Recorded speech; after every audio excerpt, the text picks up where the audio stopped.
Robin Hood and the Golden Arrow. In all the land, no one was better with a bow and arrow than Robin Hood. He lived with his band of merry men in Sherwood Forest. That was the woods where the king kept his royal deer. A few years before, King Richard had ruled the land. King Richard let people who were poor come into Sherwood Forest. They could hunt the deer to get food for their families. But the time had come for King Richard and his army to leave England. As soon as he was gone, his younger brother, John, took over the throne. Bad King John did not want anyone to come into Sherwood Forest to hunt the royal deer. From then on, anyone who was seen hunting the king's deer in Sherwood Forest would be put in prison.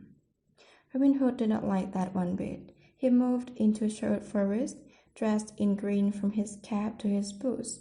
The trees of Sherwood Forest could hide him as he hunted the king's deer. Sometimes other brave men came into Sherwood Forest too.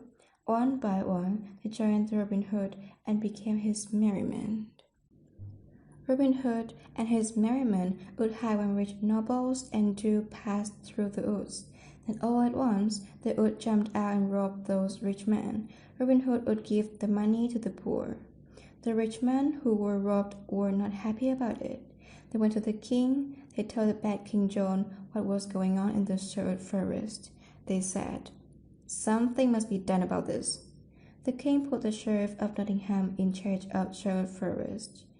It would be his job to catch Robin Hood once and for all. But the man in green was too quick. His merry men would warn Robin Hood each time they saw the sheriff of Nottingham or one of his guards in the woods. So the sheriff came up with a new plan. "I will call for a great contest," he said, "to find out who is the best in the land with a bow and arrow. The winner will go home with a golden arrow." The sheriff said in a low voice, "If I know Robin Hood, he will not be able to stay away from such a contest, and when he comes, I will catch him." "Robin Hood, don't go to the contest," said Little John. Of all the merry men, Robin Hood trusted Little John the most. "It is a trap," he said. "When they see you, they will surely catch you." Robin Hood said nothing. He wanted to go. On the day of the contest, 10 fine bowmen lined up. The round target was so far away, it was hard to see its black and red circles. One by one, each young man shot his best arrow.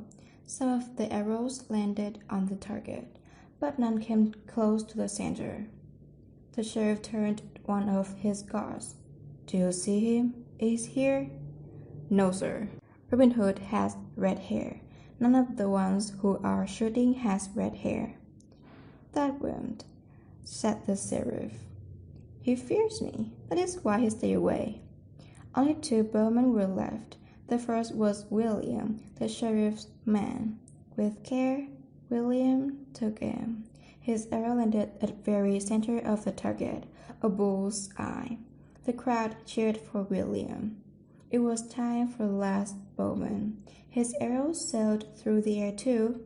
It landed right through William Bull's eye's arrow, cutting it in half.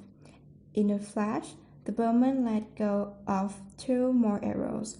Each one flew to where the sheriff sat, pinning him to his seat, 1 arrow on each side. The sheriff did not know what was going on. Then the man in green pulled off a black wig and threw it on the ground. "Get here, you fools!" shouted the sheriff. "It's Robin Hood!" But our hero jumped over the wall to a horse waiting for him. He was gone. Robin Hood had escaped.